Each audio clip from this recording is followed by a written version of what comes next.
जय माँ भगवती। भगवती प्रेम ज्ञानशाला में आपका फिर से स्वागत है।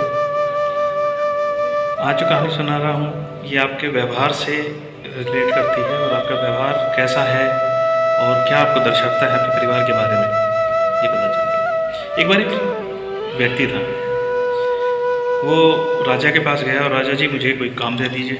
राजा ने बोला यार मेरे पास पूरा स्टाफ ऑलरेडी है, सेनापति, रक्षक सब है मेरे पास में, तुझमें ऐसी क्या काबिलियत है जो मैं तुझे रखूं।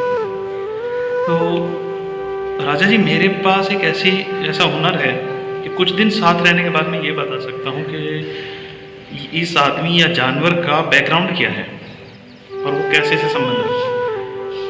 अच्छा यार चलो तेरा आजमाते हैं। उसको घुड़साले भेज दिया गया और राजा का जो स्पेशल घोड़ा था, खास घोड़ा जो था, उस पर रखवाल करेगा। 10-15-20 दिन के बाद में राजा ने सोचा चलो उसके हुनर को आजमाते हैं। तो हाँ भाई तूने मेरा घोड़ा देखा कि हाँ राजा जी, तो कैसा लगा कि माफ़ करना महाराज लेकिन आपका घोड़ा जो है वो नस्ली नहीं है। राजा अचंभित रह गया, यार इतना महंगा घोड़ा मैंने खरीदा, अरबी घोड़ा मेरा है, लोग उसकी सेवा पे लगे रहते हैं और तू कह रहा है कि नस्ली नहीं है, इतना महंगा दाना उसके लिए आता है, वो नस्ली नहीं है। कि महाराज सच तो यही है।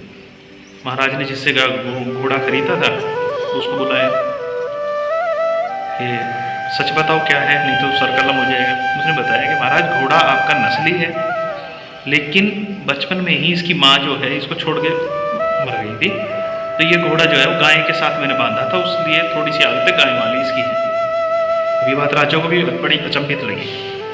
उसने उस व्यक्ति को बुलाया, पूछा यार एक बात बताओ, तुझे ये बात कैसे पता चली कि महाराज ये जो असली घोड़ा होता है ना, तो वो घास को ऊपर मुंह करके खाता है, घास को मुंह में लेगा और ऊपर मुंह करके खाएगा, लेकिन ये जो है हमेशा घास को नीचे से चरता था।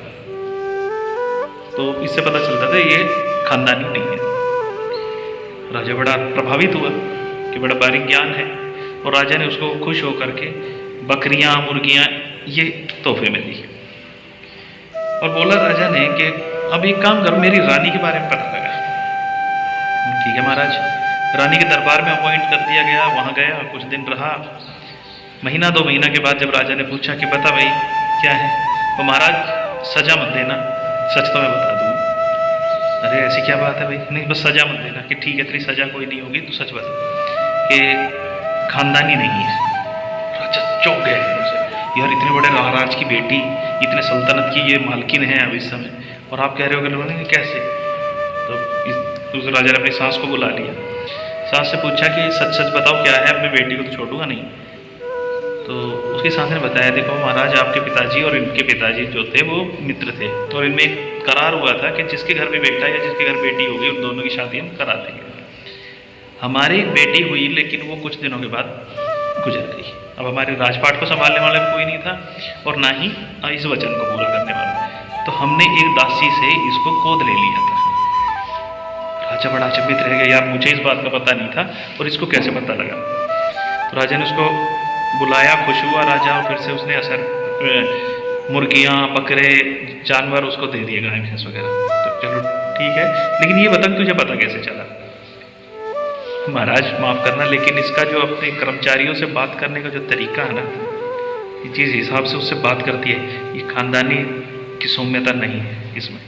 खानदानी जो होते हैं वो सौम्य होते हैं, ये जो करंट में अमीर बन जाते हैं कुछ भी है उनमें वह दिखाई देता है।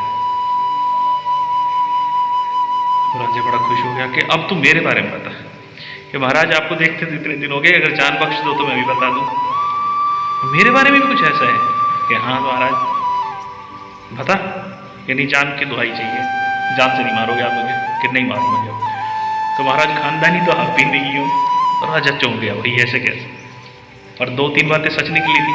तो राजा ने अपनी माँ से पूछना बेहतर समझा। अब माँ के पास गया कि माँ सच बताओ क्या है। तो माँ ने जवाब दिया कि बेटा देखो हमारे कोई औलाद थी नहीं और राजा से उसका वचन निभाना था और सल्तनत को संभालना भी था, तो हमने एक चारवाहे से, गाय भैंस चराने वालों से तुझे ले लिया। राजा बड़ा सख्ते में आ गया।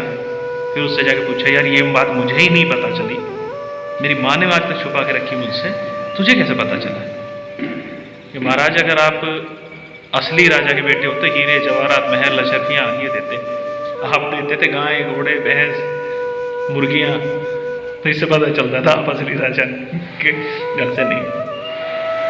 तो ये छोटी सी बात है, लेकिन अर्थ बड़ा गहरा है कि आपका व्यवहार बताता है कि आपका संस्कारिक प्रभाव कैसा है और आपका परिवार का परिवेश कैसा है। तो इसलिए जितना भी हो सके अपना परिवार जो है, जो भी हो जैसा भी हो, आई थिंक सभी का अच्छा है जब आप जुड़े हैं मेरे साथ। लेकिन हमें सबके साथ सौम्य रहना चाहिए, अपने व्यवहार से ये दिखाते रहना चाहिए कि हम किस संस्कारों से जुड़े हैं। हम भारतीय चाहे जिस भी वर्ण के हों, जिस भी प्रदेश के हों, कहीं से भी हों, लेकिन हम भारतीयों के संस्कार हमेशा ऊंचे रहे हैं और ऊंचे रहेंगे, और इन्हें बनाए रखने की जिम्मेदारी हम सब पर है, और इन्हें बनाए रखें। चैनल को लाइक सब्सक्राइब करें, और एक कॉन्टेस्ट शुरू किया है उसके लिए प्लीज़ सपोर्ट करें। Thank you.